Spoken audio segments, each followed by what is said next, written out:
The first questions that I tend to ask is, so what's a problem at the moment in your mind? They tend to go... Rob Sethna is one of the Northwest's leading business growth coaches. With decades of experience in the creative sector, Rob's on a mission to bring clarity and focus to businesses navigating their own growth journey. Prepare for it to be hard, because it will be. If you're going to take the risk and hopefully get the reward that comes from that, it should be hard, because not a lot comes from things that are too easy. Rob's strategies have helped hundreds of entrepreneurs to flourish. I treat every business as if it was my own. In other words, well, if I was in this situation, what would I do? It is absolutely their plan, but it's developed with my guidance. I'm Nicola Sands, and in this episode, Rob shares some of his most valuable tried and tested insights. Rob, thanks for joining us in the studio. So you've had quite a journey in the creative industry. So tell us a bit about your background and how you got to this point as a creative growth coach.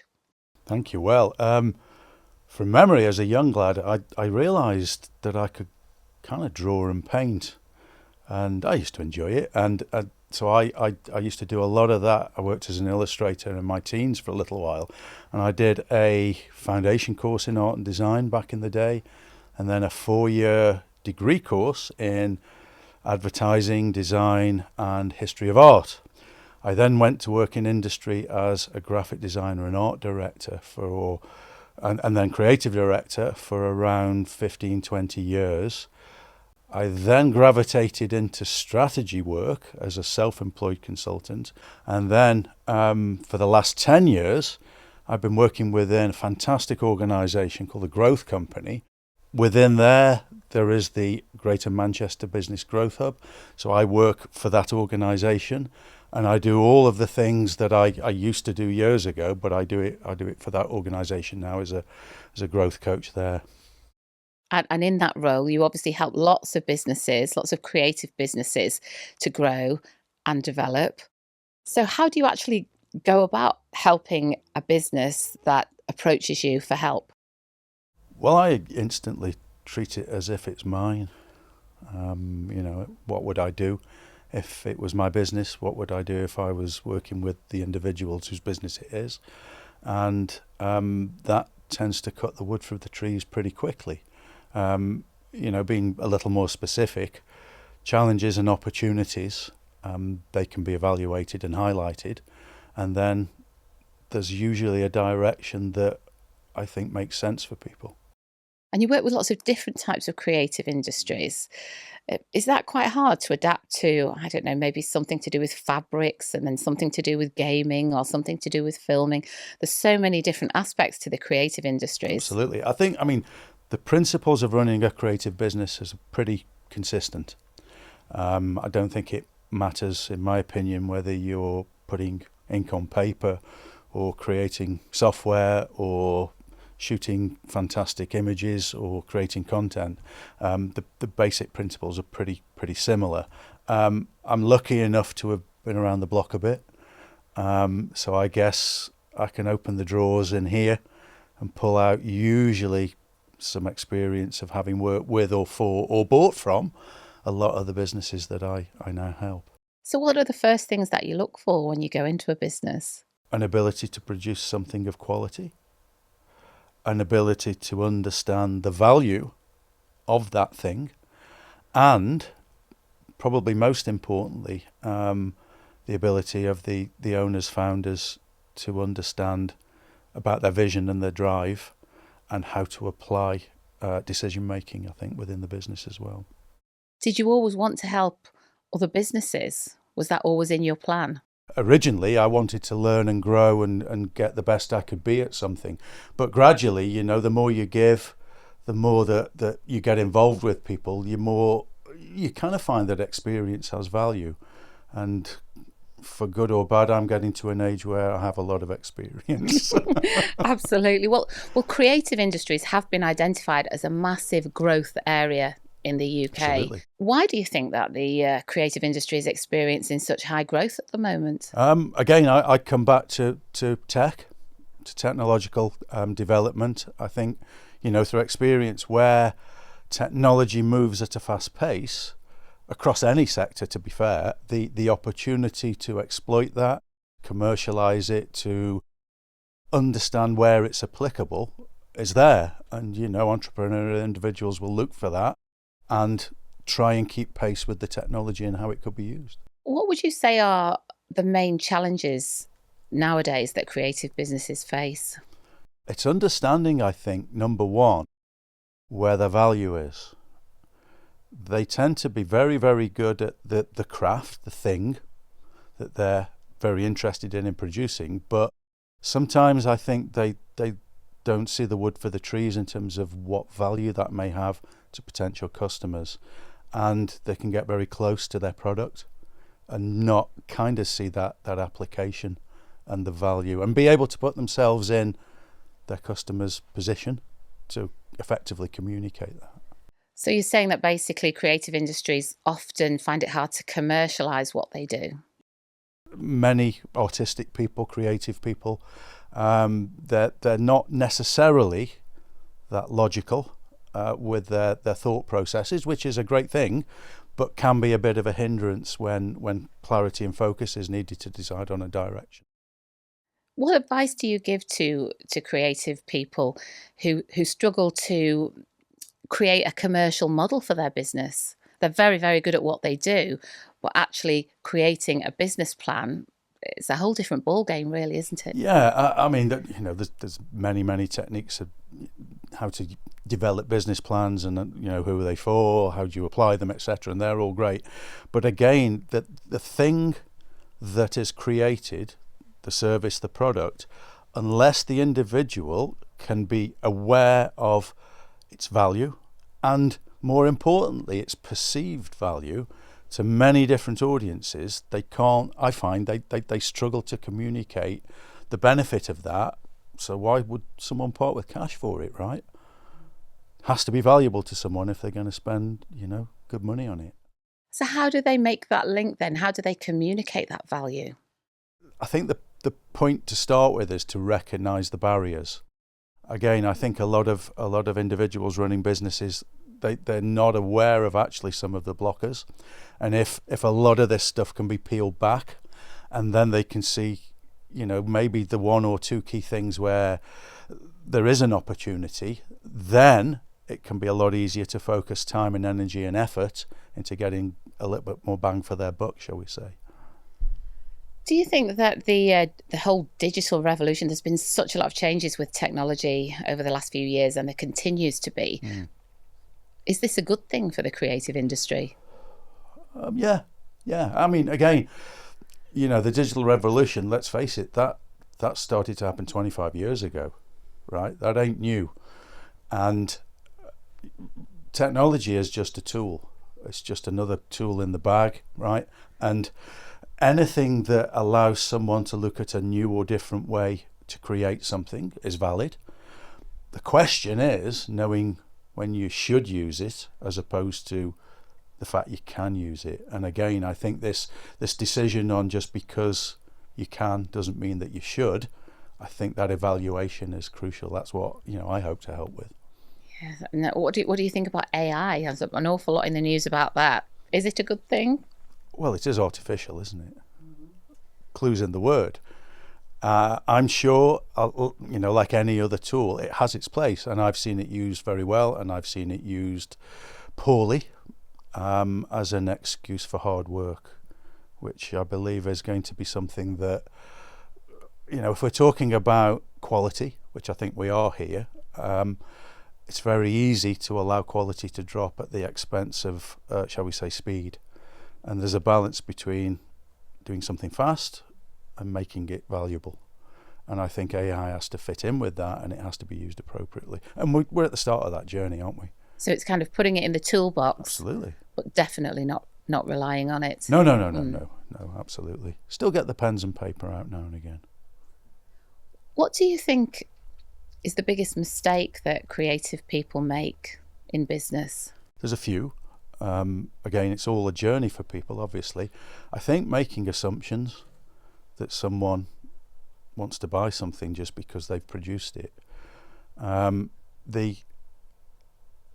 The ability and the need to understand, and I keep coming back to that word, value, and the perception of value, I think is overlooked. And it's so overlooked because, oh, we can make this thing, we've made it, why isn't anyone buying it? Well, maybe you didn't ask all the questions that might have been worth asking before you got to the point you got to. And I think there's a bit of a run before walk commercially that goes on in people's minds because they're so keen to get stuff out there, right? Do you think a lot of businesses don't do enough market research? Is that what you mean? The market research is one element. I mean, there are many others. You know, the whole bringing of a product to market is a massively wide, broad subject. However, the techniques and understandings of how to do that efficiently are no different for a creative organisation as, you know, a manufacturer or you know, a logistics company. Absolutely, those principles are fundamentally the same. And you've been based in the north most of your life, haven't you? Would you say that the creative industries in the north of England is a really exciting place at the moment? Absolutely. I mean, you know, it's always got the competition of London, and it isn't London, thankfully. Okay, but you know, to me, it has a vibrancy that London has, but with its own identity. And let's face it, it's a little bit easier to get about, isn't it? Definitely a bit easier to get about, yeah. And are you a big believer in the Northern powerhouse then? Yeah, I mean, I believe in economic forces in their widest sense, and you know, it's forever changing, and so it should be. But there's so much untapped potential still that it's only going in one direction as long as people work hard. How important would you say that branding and marketing is to a creative business? The marketing's fundamental, as with any business. Yeah, branding's important, but I think there's almost a double-edged sword for creative businesses because it's the thing that they do and sell, or a lot of them, so they get a bit hung up on it. And then they find they can't actually do it for themselves as well as they can for someone else. And then they get even more hung up on it. and then they get so hung up on the branding because they think, oh, why is it not that they don't then maybe look at the marketing. For me, the marketing is more important than the branding. Branding's part of marketing, etc. But I think that they struggle with their own branding because they get so close to it. So what would you say are the best ways to market yourself as a creative entrepreneur?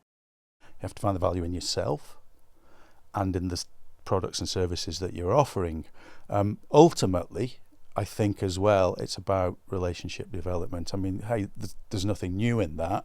You know, it's called networking these days. It was about building meaningful relationships with people that you kind of admired, that you wanted to be like, that you wanted hopefully to learn from, and maybe that you wanted to sell to. But it's all part of the same, you know, different sides of the same apple. Do you think networking is really important then? Yeah, as long as you don't think of it as networking. You've got to be authentic, haven't you? Yeah. Because I think I know you can go networking groups and things like that, but I always feel that relationships, friendships, if you like, you can't really fake that. No, absolutely. And I think as well, the key to relationship development, which I'll use instead of networking, is to immerse yourself within individuals that hopefully are maybe better than you, that you admire, that you like, that you look up to, who are doing things in a way that maybe you haven't thought of, and learn from them and then get involved with maybe where they're taking things and whether or not there's something that you have that's of value to them that maybe you can help them with. And then maybe they'll part with a bit of money for it. Do you believe then that your network is your net worth? That old saying. To a point. You've got to have decent products and services because otherwise you're kind of trying to sell something that's not there. However, yes, networks are invaluable as long as you have the substance to back that up. Do you ever go into a business, Rob, and think, this is never going to work? No, it may not work in the format that it's presented to me in, but genuinely and generally there is something in there that can be developed. Maybe it needs to adapt and flex a little bit, but broadly speaking there's usually something of value in there. So no, I don't think it'll never work. I think it may need a lot of work.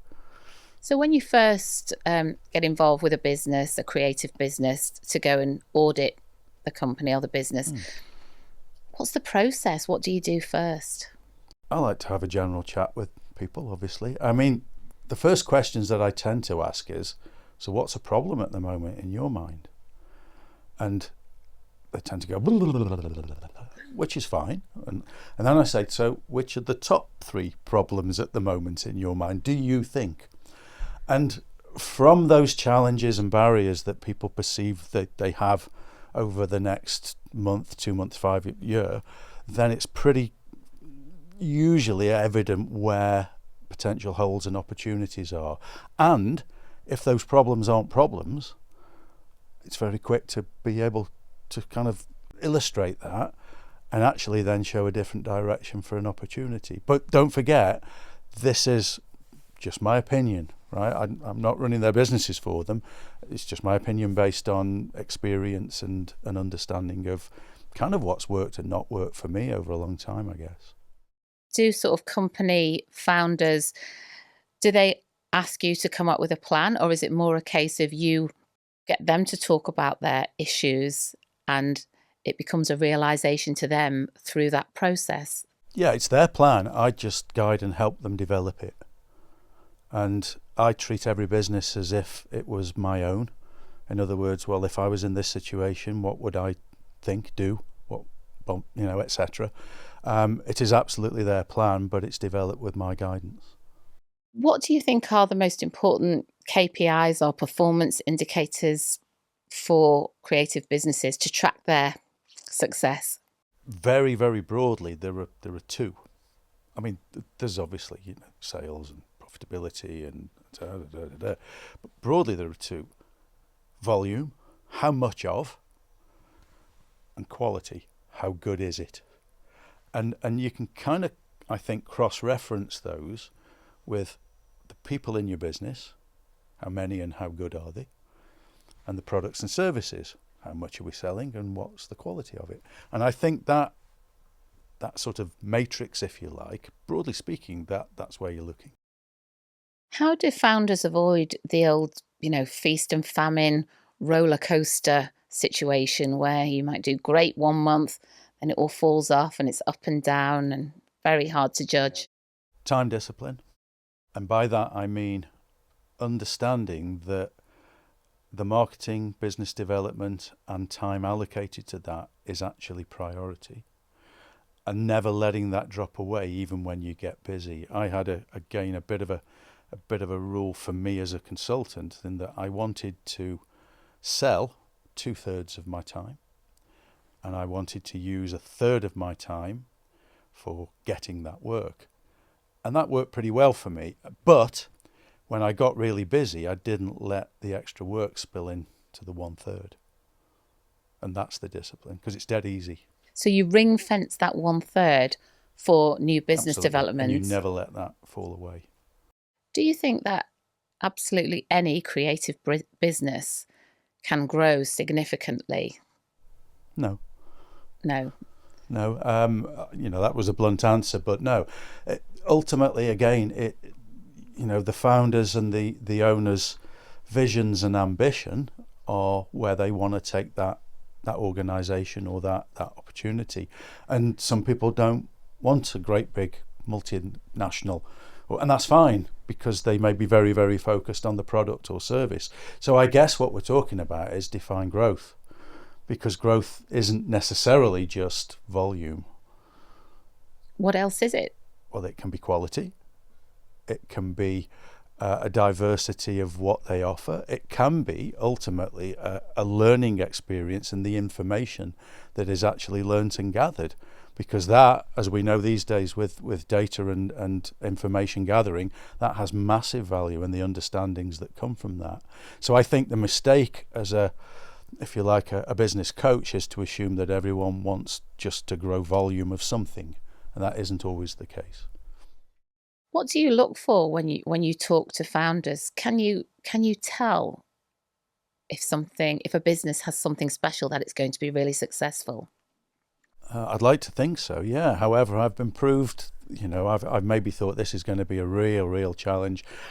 Really, is this going to go where X, Y, or Z is thinking? And you know what? In a year or two, I've seen that they've, I don't know, floated on the stock market, or they've sold for millions of UK pounds, and I've thought, well, I was kind of a little bit wrong there, thankfully for them.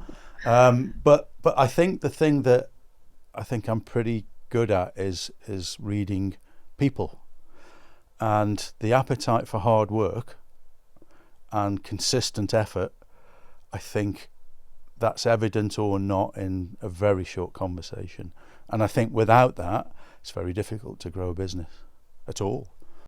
So would you say that mindset and the graft, the hard work, they are the two key things? Got to have an ability to produce something of quality and value, but without the desire and the understanding that it's hard, right? It ain't easy. I mean, I use it a lot. If it was easy, everyone would do it.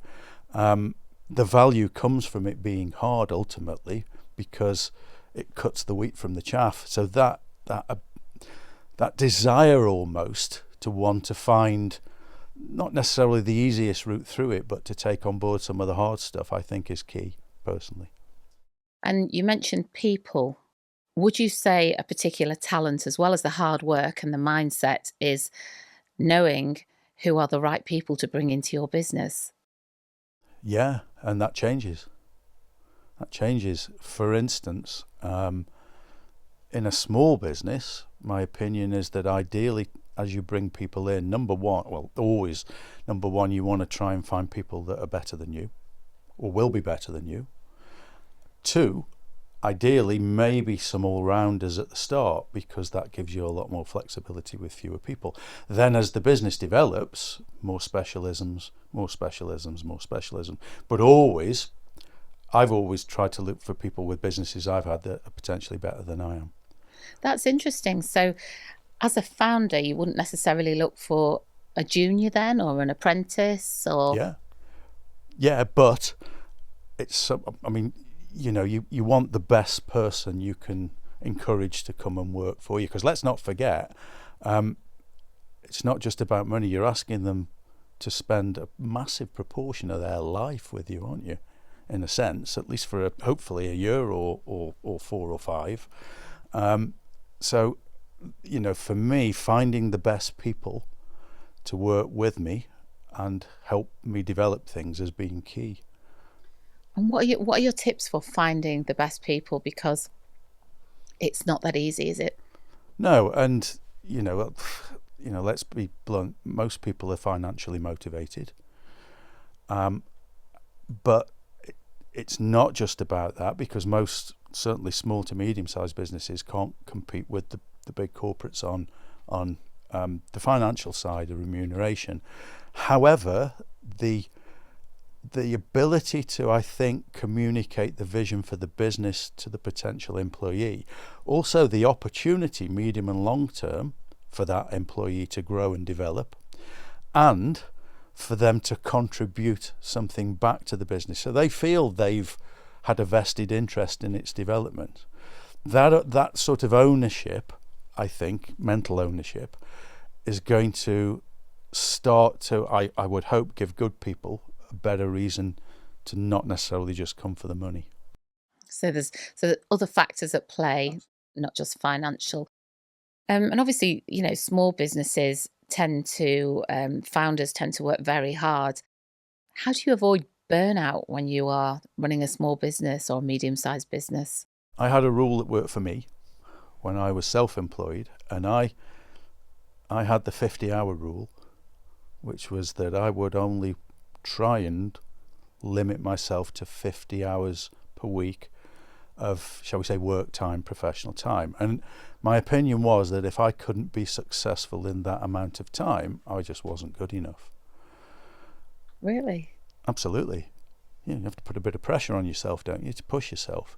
So if I could do that, then that was fine, because I was going in the dark, and it limited the amount of bleed into, other time, which I absolutely wanted to use on other things in my life. And did you manage to keep to that?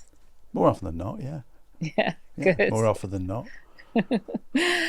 What would you say? What would you say, Rob, is the biggest challenge is the biggest obstacle when you're trying to grow a business? I think there's three, right? Not in any particular order.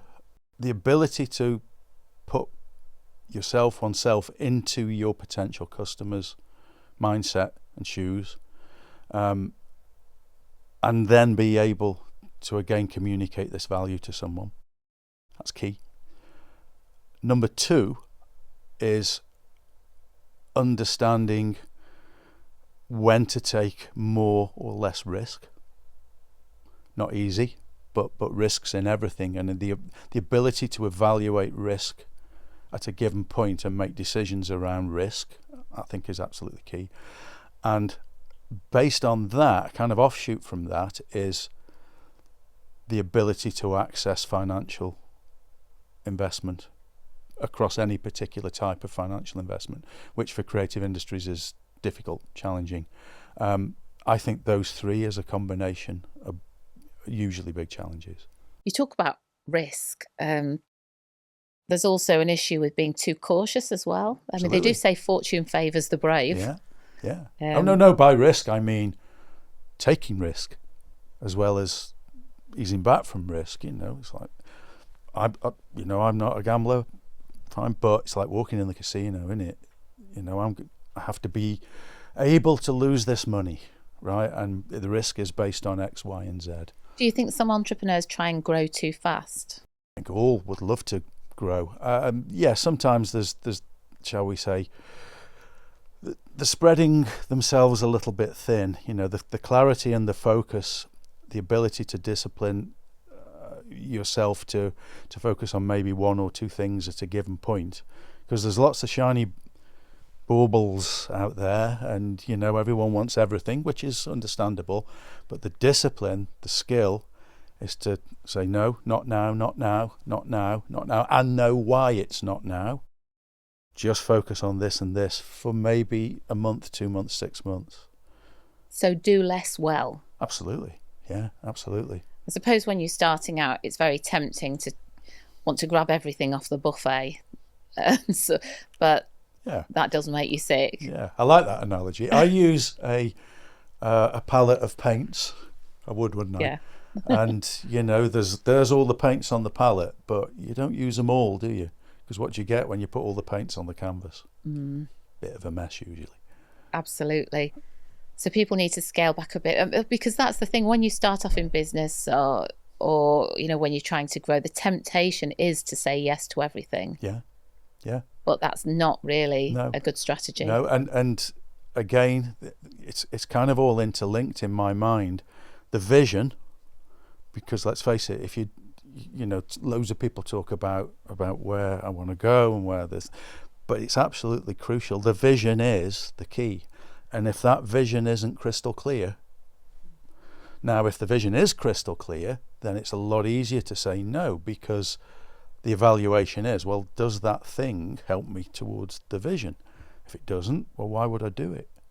Would you say actually that knowing what to say no to is probably more important than knowing what to say yes to? Absolutely.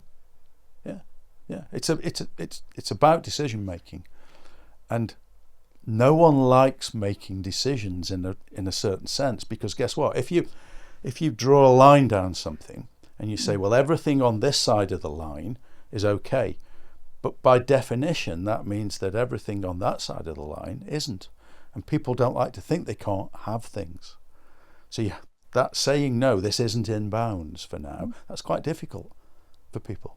No, you can't have that. What do you mean? Well, it's not helping you get to that, is it? Oh, so it's keeping your eye on the bigger picture. The vision, the vision. That this crystal clear. In my mind, I think that my business is going to be this, I want it to be that, it'll be selling this to these people, maybe it'll have these number of people doing this in it, and I think I can do this with help and luck and hard work in maybe 3, 4, 5 years. But keep revisiting the vision, because that's where I'm going. What advice do you have for entrepreneurs who may have taken on accidentally a nightmare client? I suppose everybody sometimes fire the client. Fire them, right? It's transactional, isn't it? I mean, it's more than transactional, but ultimately it's transactional. And I know it's easy to say, yes, get rid of them. And there are elegant ways to get rid of them, or not, depending on the situation. But ultimately, you know, the business has to drive to replace with appropriate revenue, probably first. But the key is get appropriate revenue with clients that you do want to work with and you do enjoy spending a bit of time with and helping, and then get rid of them. Because they'll be toxic, won't they? If they're toxic now, it ain't going to change usually. What advice have you got for people who want to take on a client base? I mean, sometimes it's hard to know who's a good client and who's not. What would you say? Trust your gut? How do you know if someone's going to be a good fit for your business? There's a thing that I and my colleagues talk about in certain of the workshops, which is turning customers into fans. And you want customers that are fans, right? Okay, so what are fans? Well, fans are people who buy more than once from you. They keep coming back for more. And they're people who tell other people about you, so you get great referrals. And they're people who don't say, oh, can I have that a little bit cheaper, please? So they don't knock you down on price because they see value in what you're offering to them. So if you can have customers that are fans, to me, they're the right customers. And that's an interesting point you make, Rob, about the pricing. Mm-hmm. How do you deal with clients trying to knock you on rate, on price? If they're knocking you on price, they don't see the value in what you're selling. So come back to the value piece. If you communicate value to a client and that client genuinely sees that and wants it, they'll probably pay as much as they can afford to get what you're offering. So if they're trying to knock you down on price, they're not seeing enough value in what you're doing for them. So it's up to the business owner to communicate the value better. Absolutely. And, you know, try not to discount, because it's a race to the bottom, isn't it, when you start knocking price off something. Yeah, okay, maybe reduce what you're offering, and that will bring the price down with it because it's less complicated or there's less of it. But really discounting, so it's possibly not a market, is it? No, absolutely. So be clear on your pricing, and the stick value to it, and the attached. value you're offering. Yeah. Absolutely. So what would you say are your maybe 5 top tips? 5? Yeah, if you can come up with 5 top tips for founders wanting to grow and scale their business. Prepare for it to be hard, because it will be, and it should be. Because if you're going to take the risk and hopefully get the reward that comes from that, it should be hard, because not a lot comes from things that are too easy. So prepare for it to be hard. Number 2, be relentlessly consistent. Do it, keep doing it, keep doing it, keep doing it. If it doesn't work, learn why. Keep doing it, tweak it, keep doing it, keep on. Yeah. Number 3, understand where finance and a cash injection may be appropriate to fast track something. Ideally, debt isn't brilliant, but it's really useful if there's a window of opportunity that's going to close, and a really big deal or a new window for more revenue is going to be there. Without that, you've missed the opportunity, and so that risk against that is crucial. How many is that? Is that 3 that's or 3? 4? I think that's 4. Have you got 2 more? I think that's 4. Not in any particular order. The people that are going to work with you, absolutely crucial. And we've talked a little bit about absolutely trying to find people that are going to be better than you or are better than you to help you. and always, I mean, in a sense, always be hungry for the next thing, right?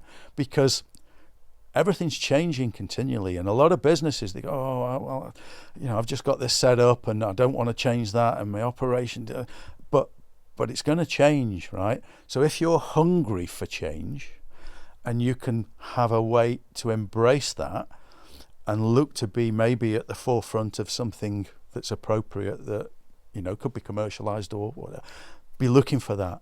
What's the next? What's next? What's next? So never stop learning. Absolutely. Yeah. Yeah. You could call it that. Every day is a school day. Well,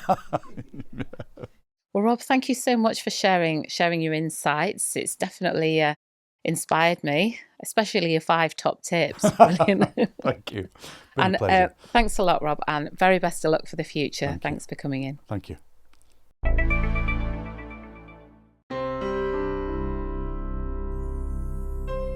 Success Means Business is brought to you by Applehead Media.